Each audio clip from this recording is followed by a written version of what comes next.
Bienvenue à tous au cœur de l'horreur. Aujourd'hui, je vais vous conter la véritable histoire du film Conjuring.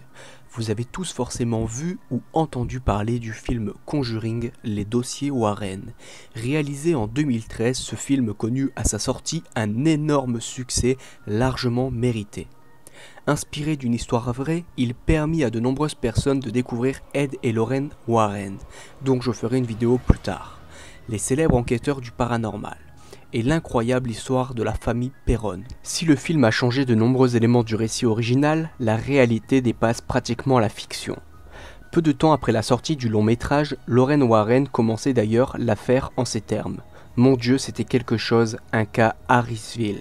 En 1970, Roger Perron et son épouse Caroline décidèrent d'acheter une vieille maison à Harrisville, dans le Rhode Island. La propriété était une ancienne plantation qui avait été établie par le colon John Smith en 1680 et vendue à Roger Williams lors de la formation de l'État de Rhode Island. Située sur un terrain de 800 mètres carrés, on l'a surnommée The Old Arnold Estate et elle a été constituée d'une ancienne ferme de 10 pièces. Construite en 1736 et d'une grande grange. C'était exactement l'endroit dont rêvaient Roger et Caroline, une grande maison à la campagne où leurs 5 filles Andrea, Nancy, Christine, Cindy et Avril pourraient s'épanouir et grandir en toute liberté. Aussi étaient-ils particulièrement enthousiastes le jour de leur aménagement. Cependant, le conseil que leur donna l'ancien propriétaire alors qu'il déballait les meubles les laissa perplexes.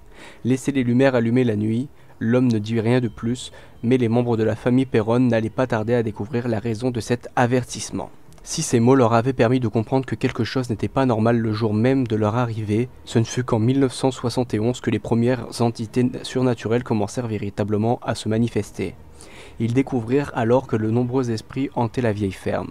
Au début, les fantômes ou les esprits démoniaques, comme l'affirmeront plus tard Edward et Lorraine Warren, semblaient inoffensifs. Ils étaient opaques, plutôt solides en apparence, mais ils n'étaient pas agressifs. L'un des esprits laissait même une odeur de fleurs lorsqu'un autre passait chaque soir embrasser délicatement les filles dans leur lit afin de leur souhaiter une bonne nuit. Parfois, un jeune garçon de petite taille poussait de sa main invisible des voitures miniatures et ils entendaient souvent des bruits de balayage en provenance de la cuisine.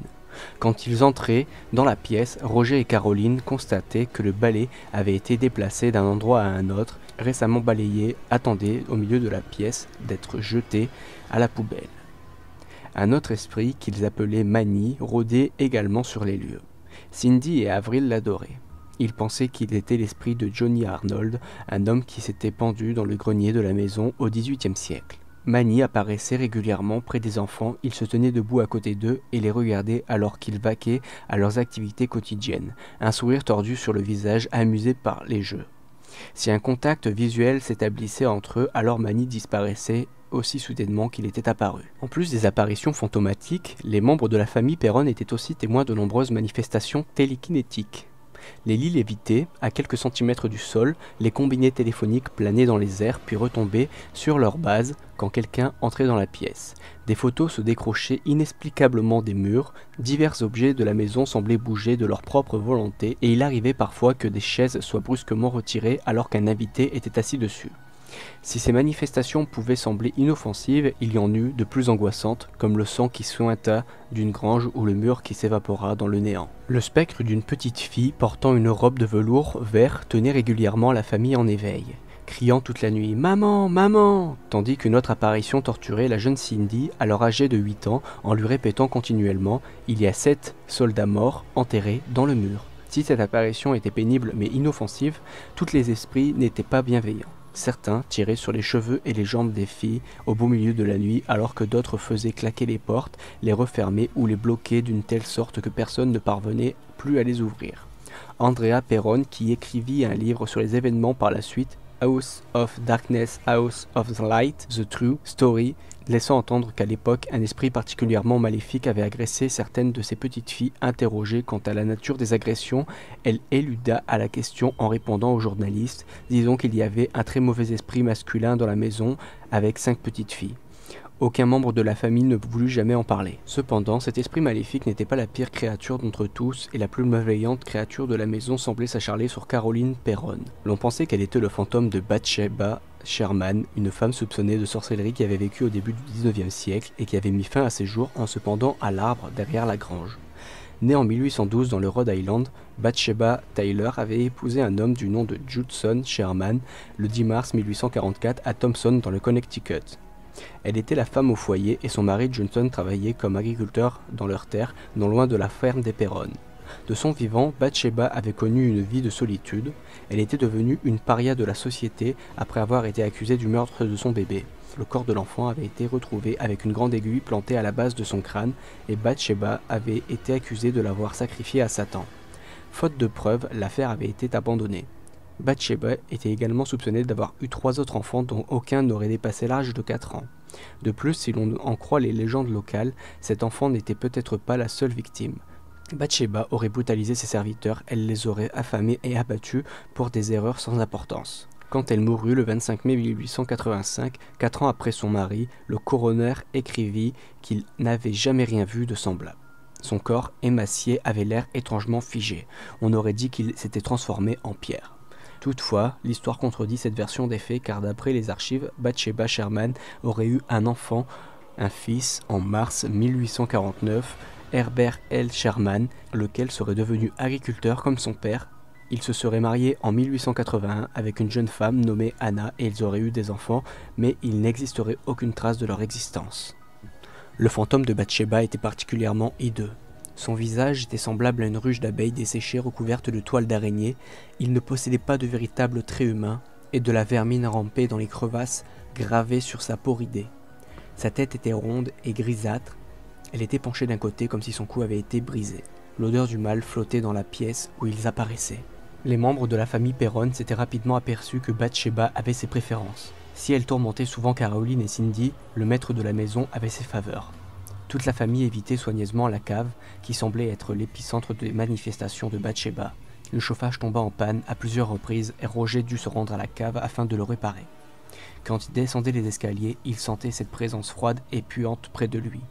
Parfois, pendant qu'il travaillait, Bathsheba le touchait, elle lui caressait doucement le cou ou faisait courir ses mains sur son dos. Mais si la sorcière semblait l'apprécier, elle haïssait sa femme. Elle voulait la voir partir de la maison et ne s'en cachait pas. En août 1977, le Providence Journal fit paraître un article qui parlait du fantôme de Bathsheba. Madame Perron a dit qu'elle s'était réveillée un matin avant l'aube et qu'elle avait aperçu une apparition près de son lit. La tête d'une vieille femme pendait sur le côté avec une vieille robe grise. Puis une voix avait résonné. « Sors, sors, je vais te conduire à la mort et à la tristesse. » Au début, Bathsheba se montrait simplement cruelle envers Caroline. Elle la pinçait et la giflait ou elle jetait des objets sur elle. Mais avec le temps, ses attaques se firent de plus en plus menaçantes. L'entité avait découvert que le feu était la plus grande peur de Caroline, aussi se mit-elle à s'en servir pour la terroriser, jetant des torches sur le lit et exigeant son départ immédiat. Un jour, Caroline était allongée sur le canapé quand elle se sentit soudain une vive douleur au mollet. Lorsqu'elle examina sa jambe, elle aperçut une trace de sang comme si celle laissée par une piqûre. Elle vérifia s'il n'y avait pas d'abeilles ou de choses du même genre dans la pièce, mais elle ne remarqua rien de spécial. Plus tard, dans son livre, Andrea Perron allait décrire que sa blessure était comme un cercle parfaitement concentrique. C'était comme si une grosse aiguille à coudre avait été plantée dans sa peau. Dans les années 70, Edward et Lorraine Warren étaient déjà célèbres et ils étaient considérés comme de véritables enquêteurs du surnaturel. Pendant des décennies, ils avaient enquêté sur les phénomènes de hantise et de possession démoniaque à travers tout le pays et dans un certain nombre d'affaires, ils avaient réussi à convaincre le Vatican d'exorciser certains des esprits qu'ils avaient découverts. La rencontre entre la famille Perron et les Warren fut le fruit du hasard. Ed et Lorraine Warren avaient été amenés dans le Rhode Island par un groupe de chercheurs du paranormal et ils s'étaient tout simplement retrouvés chez eux. Des années plus tard, Caroline Perron raconta leur histoire en ces termes. Madame Warren était venue dans la maison sans rien savoir. Elle est entrée dans la cuisine et elle a dit « Je sens une présence sombre et son nom est Bathsheba ». Selon les Warren, Bathsheba, la sorcière, avait assassiné sa plus jeune fille en sacrifice à Lucifer, puis elle avait suivi des rituels obscurs avant de se pendre en espérant ainsi demeurer éternelle sur les lieux pour les hanter. Elle avait également maudit quiconque vivrait sur la propriété et l'efficacité de cette malédiction pouvait se vérifier à travers les nombreuses tragédies qui s'étaient déroulées après sa disparition. Dans le livre noir de Burryville, l'ancien livre des dossiers publics de la ville, on pouvait relever 2 suicides par pendaison, 1 suicide par poison, le viol et l'assassinat d'une fillette de 11 ans, 2 noyades dans un ruisseau près de la maison, 4 hommes mystérieusement morts de froid, ainsi que la pendaison d'une vieille femme de 93 ans au chevron de la grange. Les Perron n'étaient pas vraiment croyants et la faiblesse de leur foi fut la plus grosse préoccupation de Lorraine Warren, lorsqu'elle eut à s'occuper de cette affaire de hantise. Elle était persuadée que si l'esprit et la sorcière pouvaient se déchaîner avec tant de violence envers eux, c'était grâce à cette faiblesse. Elle expliqua qu'à un moment, elle avait regardé dans un coin et qu'elle avait pu apercevoir la chose la plus grotesque qui lui avait été jamais donnée de voir dans sa vie. Heureusement, elle avait réussi à la faire disparaître au nom de Dieu. Vous n'avez que votre foi comme protection, j'ai toujours eu ma foi, la protection de Dieu m'a permis de faire cela. À ce moment-là, les Perron n'avaient pas de religion et c'était très dangereux. En 1974, Ed et Lorraine Warren firent de nombreux voyages pour enquêter dans la maison et selon Lorraine Warren, jamais ils ne tentèrent un exorcisme. Mais une nuit, à l'occasion de l'une de leurs séances, la situation dégénéra brusquement et Caroline Perron fut possédée par l'esprit de Bathsheba. Ce soir-là, les Warren étaient arrivés avec beaucoup de monde, dont un prêtre et des techniciens. Andrea et sa sœur Cindy s'étaient cachées pour observer discrètement la scène. L'esprit maléfique faisait preuve d'une incroyable puissance et les fillettes étaient terrifiées. Cette nuit-là, Andrea crut que sa mère était en train de mourir. « Je pensais que j'allais m'évanouir. Ma mère a commencé à parler une langue qui n'était pas de ce monde avec une voix qui n'était pas la sienne. Sa chaise a lévité et l'a projetée à travers la pièce. » Caroline Perron décrivit les événements de la nuit comme terribles. Et même si les intentions des Warren étaient louables, pour elle et son mari, les choses avaient dégénéré à la suite de leur intervention. Aussi, quand la situation devient incontrôlable, Roger Perron, bouleversé, demanda à Warren de quitter les lieux. Des années plus tard, il en parla en ces termes. Son corps entier était déformé et ça a duré plusieurs heures jusqu'à ce qu'il chasse les démons, ensuite je les ai mis dehors. L'intervention des Warren avait été un échec et la famille Perron dut se résigner à accepter le fait qu'ils ne vivraient jamais seuls dans cette maison. À la suite de ces événements, Roger et Caroline Perron découvrirent que toutes les personnes qui avaient occupé les lieux avant eux, par un ministre du culte et sa famille, avaient elles aussi constaté des phénomènes surnaturels. Mais en dépit de toutes les manifestations pénibles qu'ils subirent, des contraintes financières incontournables allaient les empêcher de quitter leur maison d'Harrisville. Durant 10 longues années, les membres de la famille Perron durent composer avec les esprits, les pacifiques comme les plus malveillants. Depuis 1980, ils furent enfin en mesure de quitter la maison et ils déménagèrent en Géorgie. Par la suite, la propriété fut rachetée par sa nouvelle propriétaire, déclara que son mari connaissait eux aussi les expériences paranormales dans la ferme, mais beaucoup moins intenses que celles de la famille Perron. Ed Warren mourut en 2006, mais Lorraine enquête toujours activement sur les phénomènes surnaturels. Elle gère également un musée privé occulte à l'arrière de sa maison à Monroe, dans le Connecticut, avec l'aide de son neveu Tony Spera. Après la sortie de son livre, Andrea Perron ne fut pas spécialement surprise de constater que certains ne croyaient pas en leurs histoires. Récemment, elle leur répondait « Tous deux, ma mère et moi, préférerions avaler notre langue plutôt que dire un mensonge. Les gens sont libres de croire ce qu'ils veulent croire, mais je sais ce que nous avons vécu. » C'est donc ainsi que se termine cet épisode d'Au cœur de l'horreur avec la véritable histoire du film Conjuring. J'espère que vous aurez apprécié cette histoire. N'oubliez pas qu'elle est réelle, qu'il s'agit d'une histoire vraie. Sur ce, je vous invite à mettre un pouce bleu et à très bientôt pour d'autres histoires effrayantes.